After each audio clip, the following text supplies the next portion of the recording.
네, 봅시다. 그러면 오늘 배운 부분을 리뷰하는 시간을 가져볼게요. 간단하게.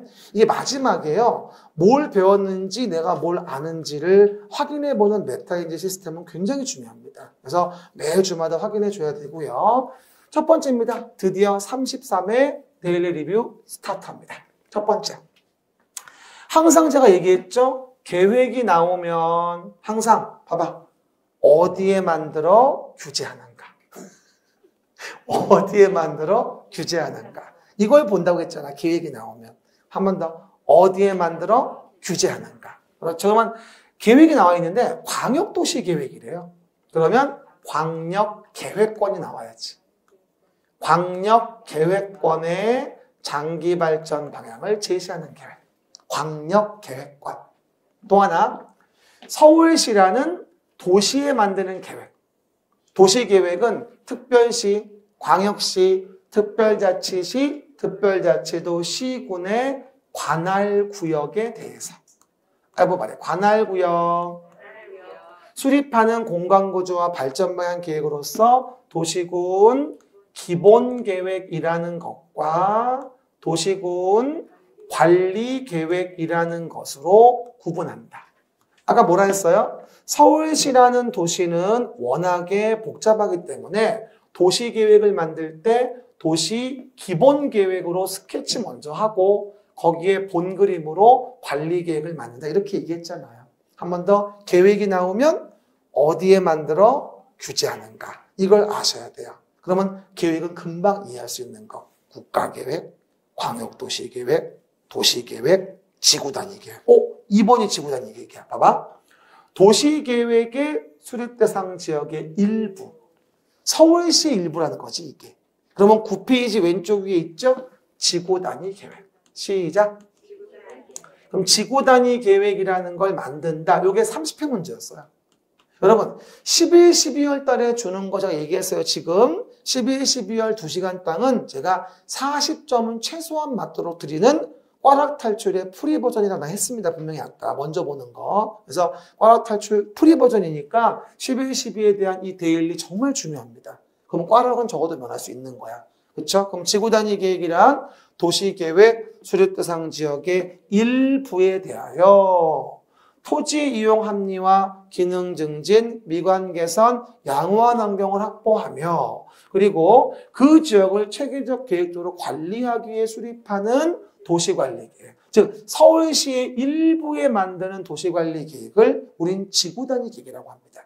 지금 데일리 리뷰할 때 그림책 덮지 말고 뭐하죠? 확인하면서 봐야 돼. 9페이지 왼쪽 위에 있으니까 확인하면서 눈길 주면서 봐. 효과가 2배가 높아. 알겠습니까? 지구단위계 9페이지 왼쪽 위에 있지? 그러면 3번 볼게요. 요건 9페이지 왼쪽 밑에 있어요. 서로 중복되지 아니하게 제한하기 위해서 토지 용도를 정하는 게 뭐였지?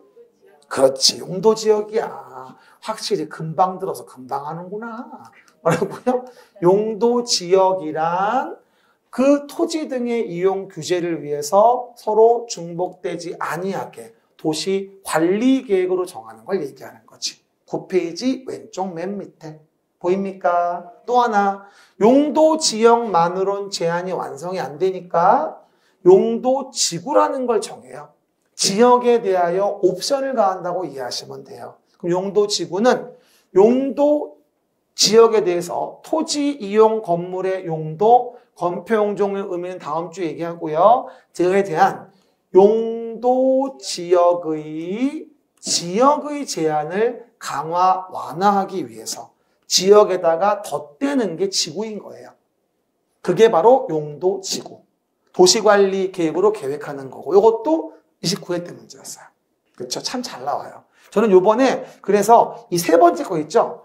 지역 지구만으로도 제한이 완성이 안 돼. 그럼 2차 옵션 용도 구역을 정하는 데는 요 정의가 33에 나오지 않을까라고 느낌이 들어요. 그렇죠? 여러분 너무 놀랄 수 있으니까 마음의 준비를 하셔야 돼요. 그런 게 굉장히 많아요. 깜짝 놀라가지고 틀려요. 그러면 안 되니까 조심하시고요. 용도 구역이란 토지의 이용, 건축물 용도 등의 제한. 봐봐. 용도 지역 및 용도 지구의 제한을 강화, 완화에 따로 정함으로써 시가지의 무질서 확산 방지 등을 위해서 도시 관리 계획으로 정하는 걸 용도 구역이라고 합니다. 한 번 더, 이게 봐. 용도 지역을 베이스에 깔고 그 위에 1차 옵션 용도 지구를 정하고 그걸로도 부족하면 2차 옵션에 용도 구역을 거는 거예요. 아까 얘기했었죠? 그렇게 이해해 보시고 6번은 9페이지 가운데 있겠죠? 그러면 기반시설로서 공동구는 뭐더라? 유통, 공급시설. 아까 도로 밑에 둥그런 관 묻어놓은 기억나시죠? 그리고 우리가 생을 마감할 때 쓰는 거 장사시설, 도축장, 종합의료시설, 보건위생시설. 그 다음에 해당 내용의 하수도, 폐기물 처리 및 재활용시설, 폐차장은 환경기초시설. 솔직히 말할게요. 거의 빠지지 않고 매년 나와요. 올해 또 나올 거예요. 항상 물어보는 부분이라 가장 많이 나오는 거 3개 내가 넣어놓은 거예요.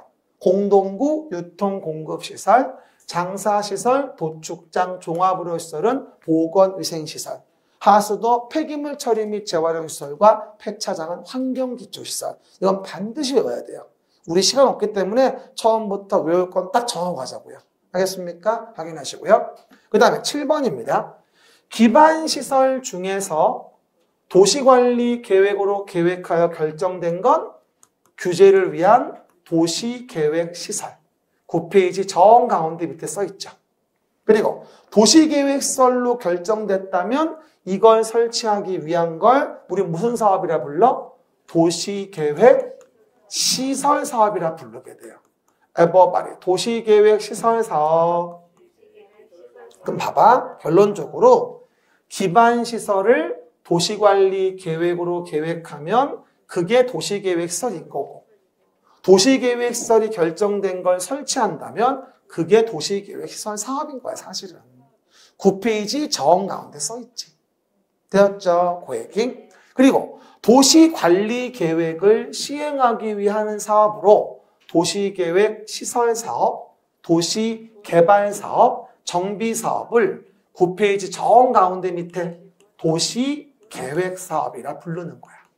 서울시의 도시관리계획으로 계획하여 하는 사업을 우린 뭐라 불러? 도시계획사업. 첫 번째 도시계획시설사업, 도시개발사업, 정비사업. 그림책 12페이지에서 다 얘기했었지. 넘기지 말고 이해했고. 그 다음 9번. 9페이지 오른쪽 밑에 개발행위 허가할 때 난개발 방지를 위해서 성장관리 계획구역에 만드는 계획은 성장관리계획. 시작. 성장관리계획. 난개발 방지하면 개성이지. 시작. 난개발 방지하면 개성이지. 난 요것도 33의 기출로 정했습니다. 성장관리계획 정의를 개성으로 잘 연결해 놓으세요. 난개발 방지이면 개성이지. 개발행위 허가할 때 어느 정도 도로를 만들어야 줘야 되고 어느 정도 나무를 심어야 되는 건데 그 허가의 기준을 제시해 주는 게 개발행위 허가에 대한 성장관리 계획이에요. 난개발 방지면 개성이지. 잘 이해 안 가면 일단 외워놔. 나중에 되면 이해할 거야. 뭐라고요? 난개발 방지면 개성입니다. 두 가지. 9페이지 오른쪽 밑에 곤란하면 강화하자. 기억나요? 곤란하면 강화하자. 건물을 작게 짓자. 도로 못 넓히니까. 개발 밀도를 관리하기 위해서. 그게 개발 밀도 관리 구역이에요. 곤란하면 강화하자. 개발의 밀도를 관리하기 위해서. 시작. 곤란하면 강화하자. 개발의 밀도를 관리하기 위해서. 이게 개발 밀도 관리 구역입니다.